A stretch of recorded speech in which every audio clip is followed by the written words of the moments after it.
Concrete slump test procedure, applications and types of slump. Concrete slump test is a measurement of concrete's workability or fluidity. It's an indirect measurement of concrete consistency or stiffness. A slump test is a method used to determine the consistency of concrete. The consistency, or stiffness, indicates how much water has been used in the mix. The stiffness of the concrete mix should be matched to the requirements for the finished product quality. Concrete slump test. The concrete slump test is used for the measurement of a property of fresh concrete. The test is an empirical test that measures the workability of fresh concrete. More specifically, it measures concrete consistency between batches. The test is popular due to the simplicity of apparatus used in simple procedure.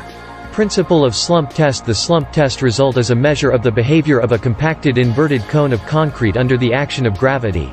It measures the consistency or the wetness of concrete, which then gives an idea about the workability condition of concrete mix.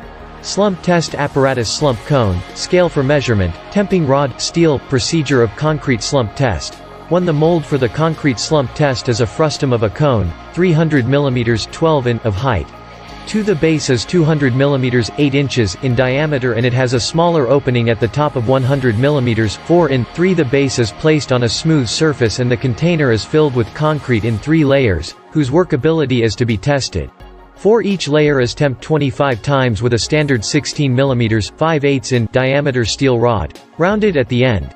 5. When the mold is completely filled with concrete, the top surface is struck off, leveled with mold top opening, by means of screening and rolling motion of the temping rod.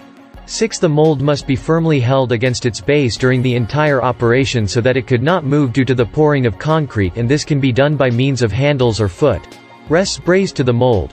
7. Immediately after filling is completed and the concrete is leveled, the cone is slowly and carefully lifted vertically, and unsupported concrete will now slump. 8. The decrease in the height of the center of the slumped concrete is called slump. 10. The decrease in height of concrete to that of mold is noted with scale, usually measured to the nearest 5 mm 1/4 in. Types of concrete slump. The slumped concrete takes various shapes, and according to the profile of slumped concrete, the slump is termed as 1. Collapse slump, 2. Shear slump, 3. True slump. Collapse slump. In a collapse slump the concrete collapses completely. A collapse slump will generally mean that the mix is too wet or that it is a high workability mix, for which slump test is not appropriate.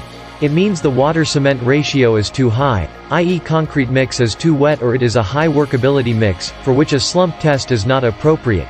Shear slump. If one half of the cone slides down an inclined plane, the slump is said to be a shear slump. The shear slump indicates that the result is incomplete, and concrete needs to be retested for valid results. True slump. In a true slump the concrete simply subsides, keeping more or less to shape. 1. This is the only slump which is used in various tests. 2. Mixes of stiff consistence have a zero slump, so that in the rather dry range no variation can be detected between mixes of different workability. However, in a lean mix with a tendency to harshness, a true slump can easily change to the shear slump type or even to collapse, and widely different values of slump can be obtained in different samples from the same mix. Thus, the slump test is unreliable for lean mixes. Share this video.